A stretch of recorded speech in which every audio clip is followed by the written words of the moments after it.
So 5-2, horizontal asymptotes. So when you look at the horizontal asymptotes is when it's approaching something in terms of a y value. Okay, before we were taking off, like we couldn't be something, right? On the vertical asymptotes, like we can't have 0 on the bottom. So we're looking at the left of 2, the right of 2, and they usually were splitting in opposite infinities, in opposite directions. Okay, now we're looking at horizontal, so your y's are approaching something. Okay, so if you look here at 0, I get 2 over 1. Okay, 1 plus or minus 1, 1.5, etc. As I keep getting bigger, it flattens out. Keeps getting closer and closer to 1. Okay, now let's think about this in terms of number sense. X squared and x squared, this one's just a plus 2 and this is a plus 1. So if I put like 1,000 in here, I'm going to get like 10 million and 2 over 10 million and 1. Okay, so it's a very, very big number close to 1. So your horizontal asymptote for this is 1, and we'll talk about where that comes from, but this is what the picture looks like. Okay, so it peaks here at 2, okay, and then it just tails off and it's approaching 1 here, and it tails off and it's approaching 1 here. Okay, so it's kind of what it's approaching is its asymptote. When we get the definition here, it's what it's approaching. Now, it can cross it sometimes. That's why horizontal is a little bit weird. You got to kind of test points.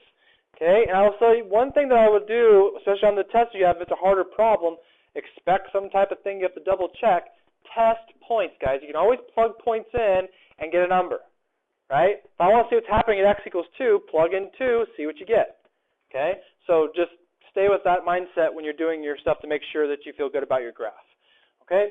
All right, so from the table of the graph, we see that the values of f of x become closer and closer to 1 as x grows larger and larger in both directions because it's being squared.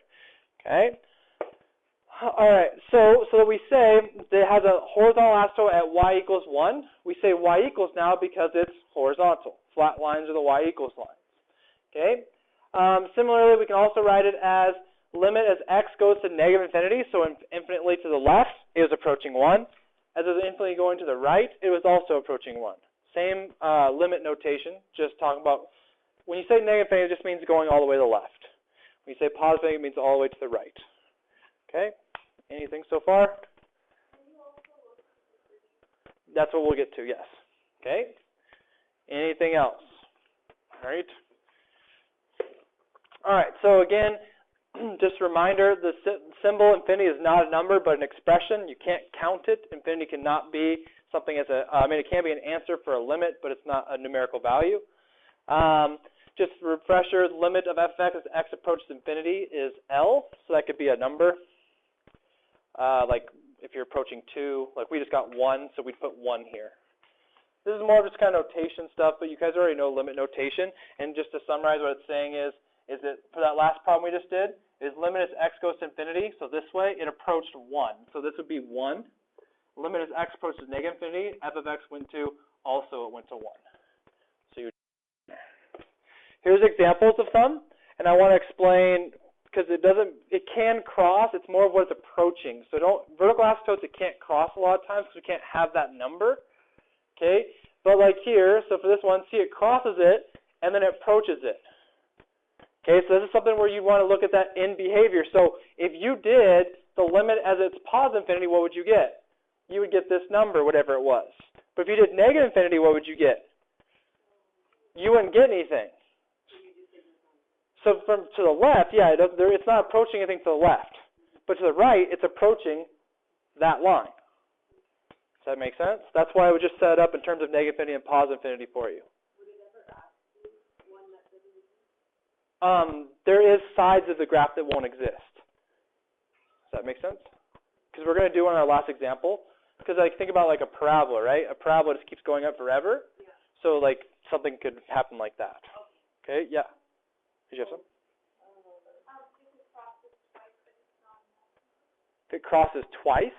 It's not necessarily how many times it crosses, it's what the end behavior is. And we'll see that with these pictures here. Okay, it's more about at the end what's happening. Okay, so like on this one's simple. It's just approaching from underneath.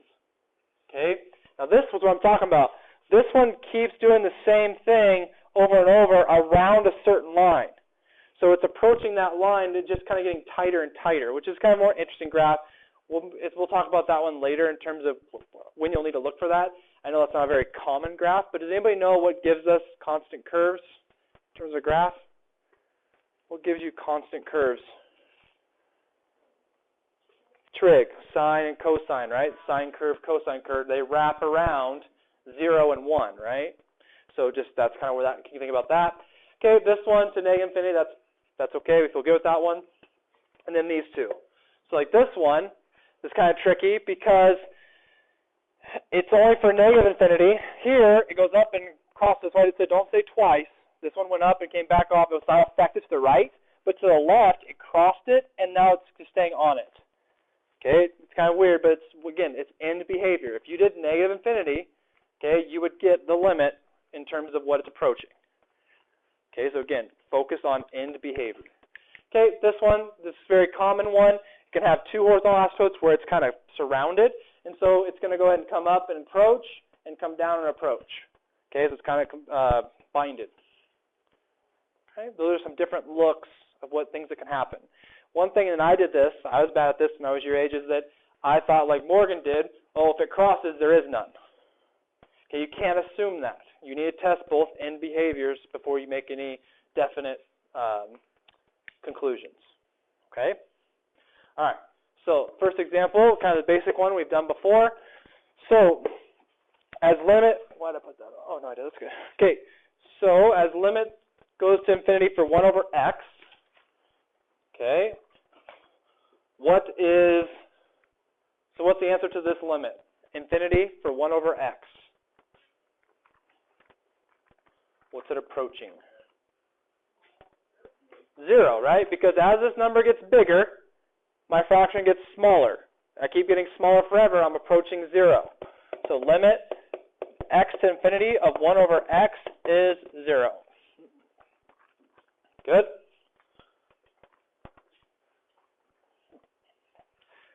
Okay, how about negative infinity?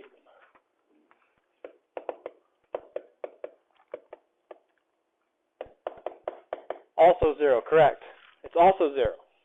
Okay, it's approaching from a different spot, okay, but it's still giving you to 0. It's just coming up from the bottom.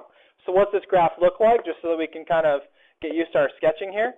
First off, we have a horizontal asymptote at 0 here. Do we have any vertical asymptotes?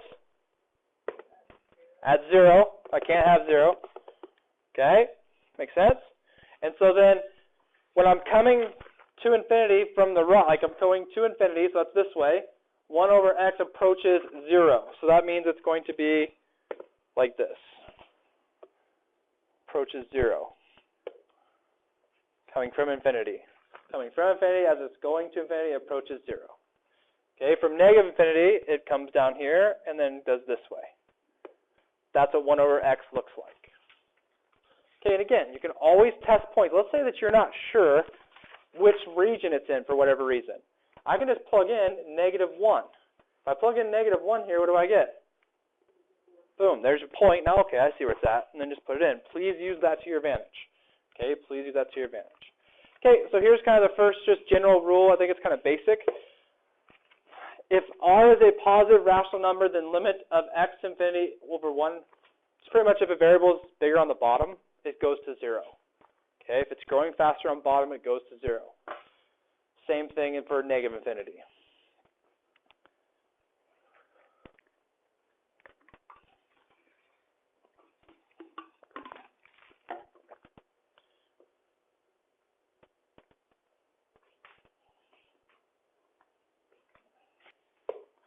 Okay, so example 2, this goes to what Morgan was asking.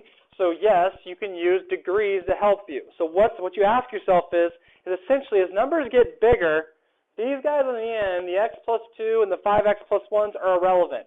Because what's really growing fast is x squared. If I put a million in there, I'm squaring a million, I'm getting a huge number.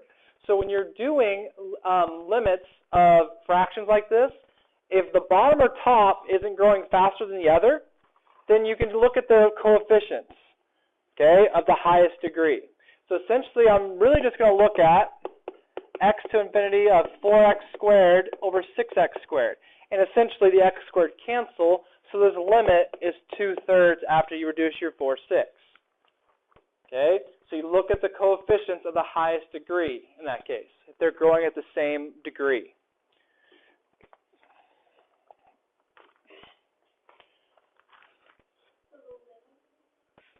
Yeah, it's going to, the horizontal asymptote is 2/3. Because that's what the limit is as well. Because remember, we're using the limit to find the horizontal asymptote. The limit is 2/3, which signifies the horizontal asymptote at 2/3. Okay. One other thing, let's just quick refresh. If the top's growing faster than the bottom, what's the limit? Infinity. Good. And if the bottom's growing faster,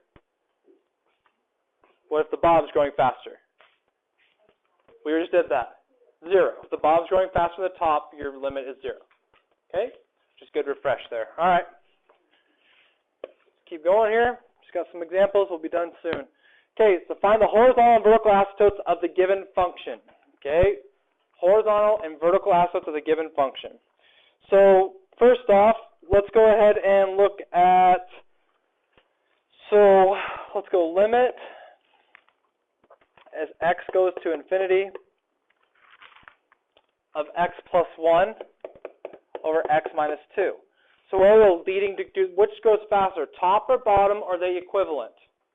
They're equivalent. So what are those coefficients? 1. So this is 1. Now, if you're not seeing what I'm talking about here, just think about this.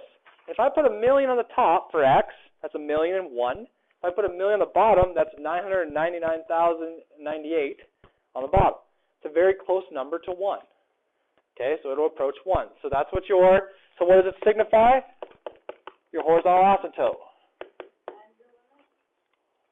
Right, the limit defines our horizontal asymptotes, yes.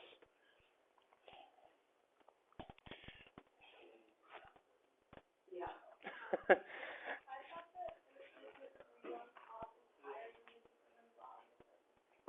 Right, it doesn't exist because it's infinity, because infinity is not a number. So you're right, but the limit's infinity, which means there is no horizontal asymptote. Is that what you're saying? Yeah. Okay, so the next thing, so we have horizontal, let's do the vertical asymptote. The vertical asymptote is 2. Okay, now to evaluate 2, what's happening with 2, remember this is what we did the last lesson, we look at limit as x approaches 2 from the right, and we look at limit as x approaches 2 from the left to see what behavior we have with our at our asymptote. So, if I'm taking a number to the right of 2, what's something to the right of 2? Yeah, 3, 2.1, 2.05. When I put that there, it's going to be a smaller number on bottom, right? If I put that up here, it's going to be 3 over 0.05. So what's happening to these numbers?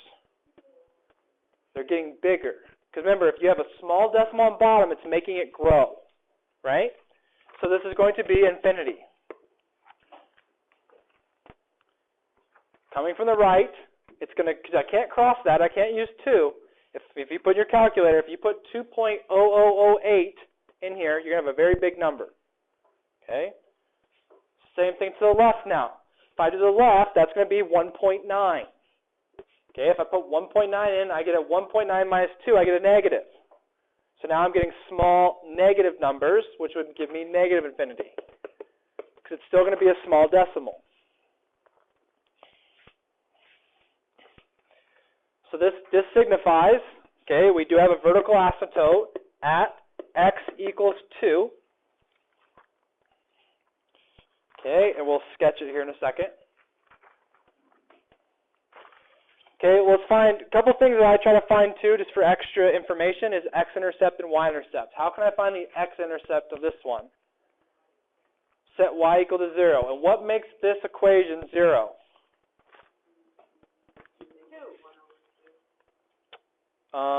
Close.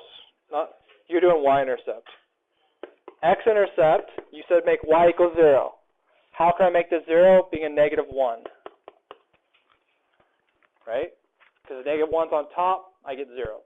And then what you were saying, for the y-intercept, we make x equals 0. If If those are zeros, I get negative 1/2. Okay, so let's go ahead. Let me add a page here, and let's try to sketch this real quick. So for sketching this, all right, so first thing, let's do our horizontal asymptote at what, 1? Okay, there's my horizontal asymptote at 1. I have a vertical asymptote at 2.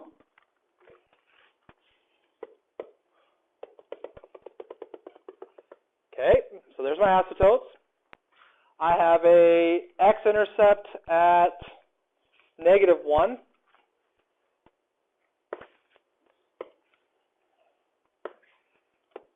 There's my x-intercept. I have a y-intercept at 1/2.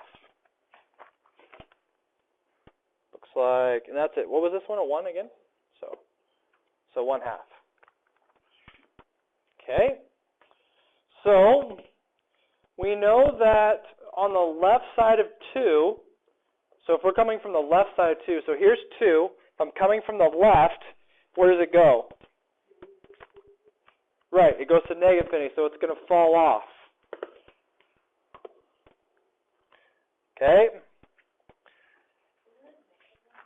What's that? Negative. Oh, that's why. I was going to say, that looks weird. Thank you. Save me on that one. Negative 1/2 sounds better.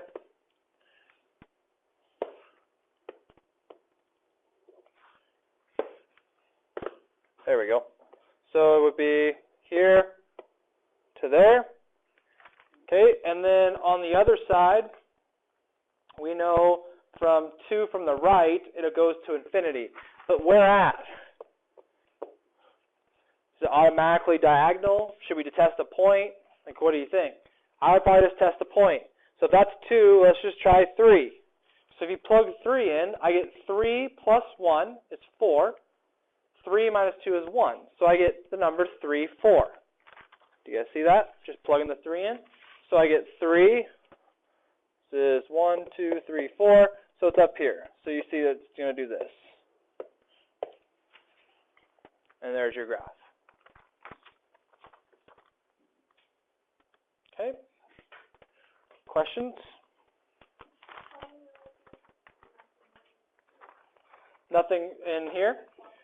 Because there isn't multiple values, so like I tried 3, there's nothing down here, and so I just know it's up here.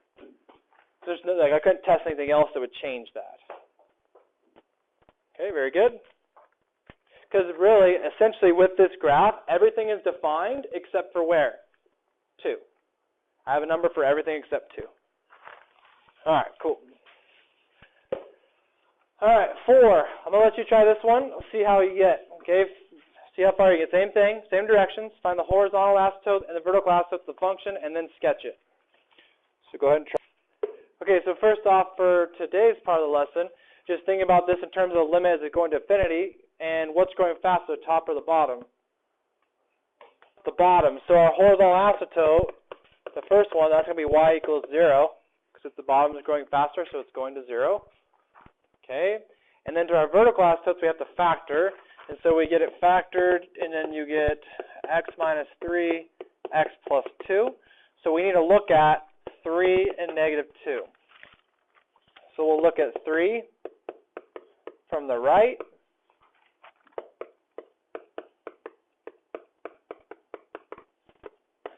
And then we'll look at 3 from the left.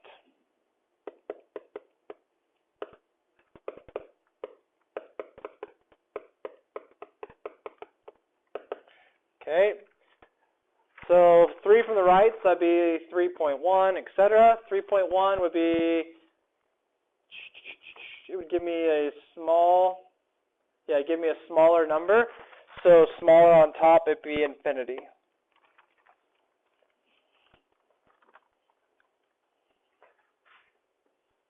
Okay, 3 from the right, or excuse me, the left, so 2.9. That would now give me a negative small number, which would give me negative infinity.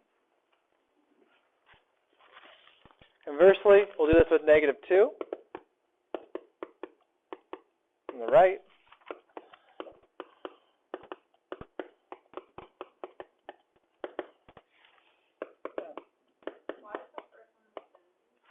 Because if I put 3.1 in, that's going to give me 0.1, right?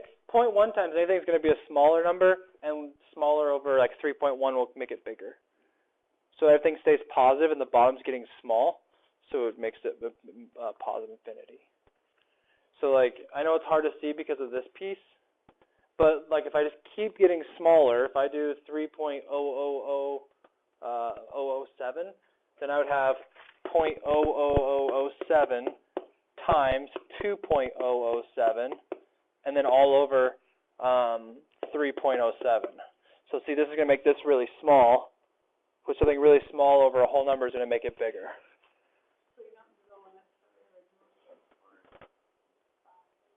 It is the original. It'd be the same. Just factoring is easier to see. Okay. Okay. So that would be that one. And then for looking at our 2 to the left, and then x over x minus 2, or x plus 2, sorry, and x minus 3. Have it backwards on that one. That's okay. Negative 2 from the right. So negative 2 from the right would be negative 1.9. If we do negative 1.9, that's going to be positive, small number positive. That's going to be negative. So negative, positive, negative, but then it's a negative on top. So I have negative over negative, and it's getting to be a bigger number. So it's going to be positive infinity, positive infinity. And then conversely, the other one is negative infinity. So we're just kind of confirming, that it is an asymptote there. Okay, and then I went ahead and got my x and y intercept. So what number makes, if y is 0, what would make it 0? 0 on top, right? Simply just 0. So your x-intercept is 0. Okay, and then what's your y-intercept? So put 0 in for x. 0 over negative 6. Your y-intercept is also 0. So your x-intercept, essentially it goes to the origin. 0, 0. Okay? Are we ready for me to sketch this? Any questions on any of those details? Not yet? Okay, so let's sketch it.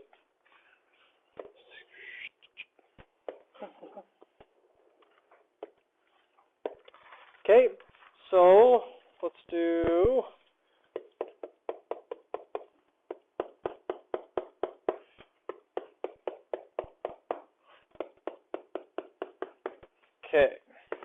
so my asymptotes are my first asymptote as at y equals 0 for the horizontal.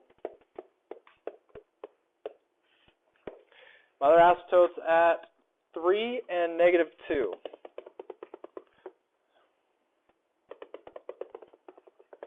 Okay, and then we know that we have 0, 0 is on my graph.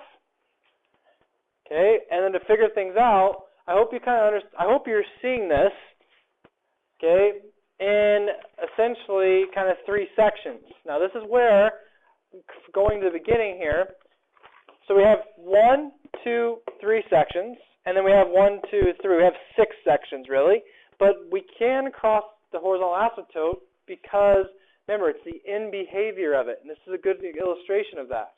So if I'm looking at this right here, my vertical asymptote, we know going to negative infinity, it's approaching 0, and we know going towards negative 2 from the left, where does that approach on our sheet? Negative infinity, right? So we know that this line is going to do this for that piece. By the information we just wrote down, guys. We're not pulling that out of thin air. Okay, let's go into the right side before we get to the middle. The right side, again, I know it's approaching this line somewhere. It's either up here or it's down here. So you go down. Are we approaching 3 from the right? Does that go to infinity or negative infinity? Infinity. So we have this kind of look. Are we good? Okay, so now we know that that's on the asymptote. So we're going through that. So I'm telling you, it crosses it. It happened. Okay? And we know going to negative 2 is going to be infinity now. And then going to 3 is going to be negative infinity. So that is what your picture would look like. As always, you can test points to confirm that. That's the idea with curve sketching. Using all the information we had to sketch that. Okay, only a couple more here. 2, one short. All right, so just infinite limits as infinity. So it's just with the understanding that, I think it's better to look at the actual examples. So if you're going the limit to negative infinity of x squared, so if you're going to negative x squared goes up forever. That's why it's infinity. Same thing on left and right for x squared. Why is x cubed different? Right, and because the graph is different, right? A cube graph, so a parabola looks like this, a cube graph looks like this, right? It has a different little, you can go this way, it doesn't matter. Okay, so that's why they're explaining that to you there. Okay. This shows the picture, so just let it come to here instead of drawing my crappy ones. Okay. All right, so example 5. If we're doing this, tell me what the problem is. If you're valuing that limit, x to the fourth minus x of infinity, what's the problem?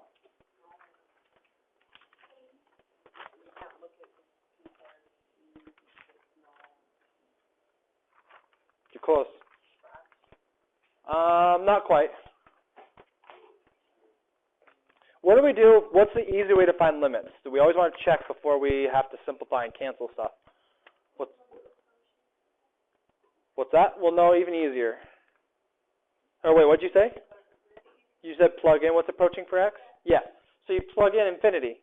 Well, infinity to the fourth minus infinity is the same thing, right? Because infinity in itself is not a number. So what I'm saying is, right now you can't do this. You can't do this because you can't evaluate infinity minus infinity. That doesn't make sense. Okay? So right now, can't do.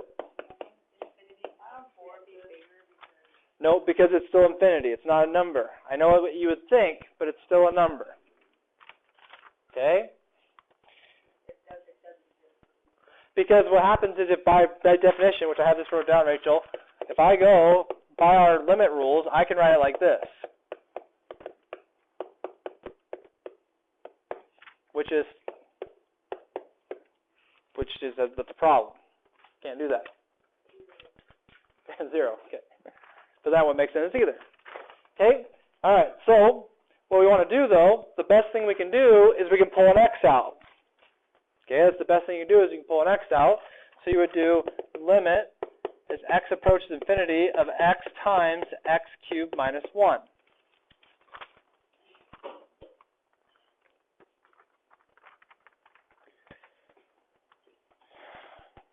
Okay, and then from that, you will see that you get infinity times infinity, which is infinity. So infinity times it's like 0 times it's still infinity. Just a better way of looking at it. All right, one more we're going to sketch, and then we'll be done. This is a good one. It's got a little bit of everything. I did mine in half a page.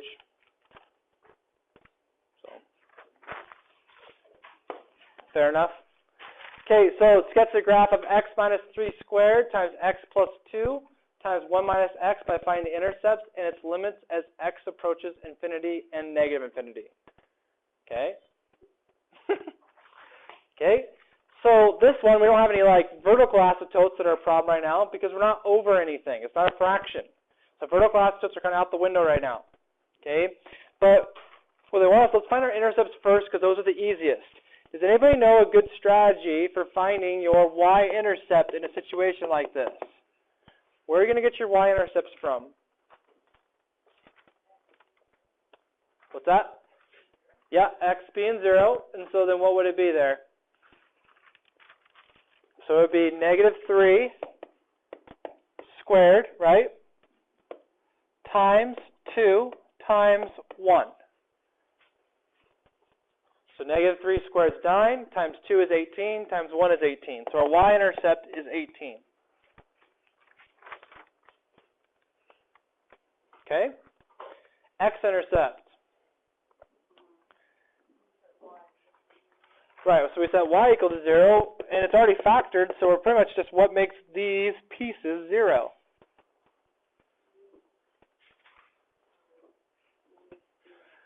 3, -2, and 1, right? What is special about 3? And this goes back to parabolas. It's squared. And what does that mean in terms of graphing? Because, not quite. What? Right? And that, what does that cause it to do with the intercept? Nope. Close. You guys are making some good guesses, but no. So, remember discriminant. Okay. What were our solution types for discriminant, for a parabola? How many answers can you have with a parabola?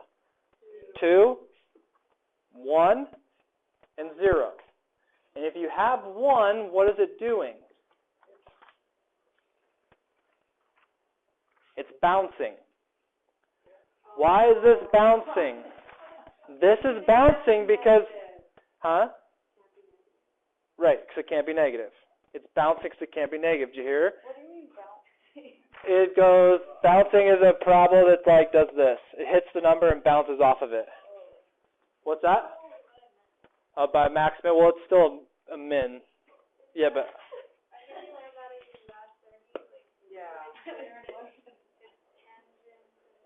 Yeah, sorry. Well, I didn't know what he meant by tangent, but it's the idea is, and another way you can think about it is, it's because if I wrote this out, there's 4 factors, right? There's an x minus 3 twice, which is the bounce effect. Okay? All right, so that's why I want you to put just next to it, it bounces. Okay? Because if we have a degree of 4, how many change of directions are we expecting? 3. 4 sections, Abby. 4 sections. Okay? Are we following? What does the power of 3 do again? Oh, wait. Like, what do they call that? Like a little n? Negative. Yeah, I don't know if it's actually got a name, but. Well, like when they Okay, so this right here. Let's think about this as we're putting in bigger numbers. So let's do it this way. If I put in 1 billion, is this going to be a big number or a small number? big. Okay. If I put it in here, it's going to be what? If I put 1 million, is that a big number or a small number? How about 1 minus 1 billion? It's a negative, right? So positive times a big negative gives me a big negative. So it goes to negative infinity. Right now we're evaluating end behavior. Guys, I keep saying that word because end behavior is very important in finishing your graphs. Okay? Does everybody see what I did there? We just pictured putting the biggest positive numbers possible for positive infinity. Okay? And what came out? Negative infinity. Okay, so now let's do for because it's a big number, but I put small because it's a negative number. You can put big negative number, yeah, sorry. Whatever you want to put. Okay, so I put negative infinity in, so I have a really big negative number. If I square something that's really big, does it matter? Big. It's going to be a big number, a big positive number. Okay, now a big negative number plus 2. Okay, yeah, negative, so I'm just going to put small numbers since I did that already. Okay. Okay, and then the last one, 1 minus a negative infinity. Good. It'll be a positive big number. So what's this one end up being? Good. So that means that what's this mean for the end behavior? Both end behaviors of this graph are going to be tailing down. Okay? They're going to be, maybe. Okay? All right, you ready to graph it? Kind of. Does everybody have this information down, though? All right. So let's see what we get here. Were you not ready? Oh, sorry. Thought I was not hearing very well. Okay, so things I know. I know my y-intercept's at 18. So we'll make this little guy 18. We'll kind of scale it however we want here. We know our x-intercept is -2, 1, and a bounce at 3. Okay. So, What's the in behavior to negative infinity?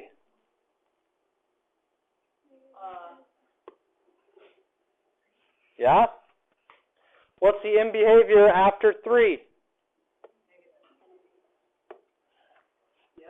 Okay, I'm doing just the in pieces. Now that's going to help us see what's happening on the other pieces. We know that it goes through -2. Whoops, I need to be a little steeper there. Holy moly, way steeper. Sorry, wasn't very good there.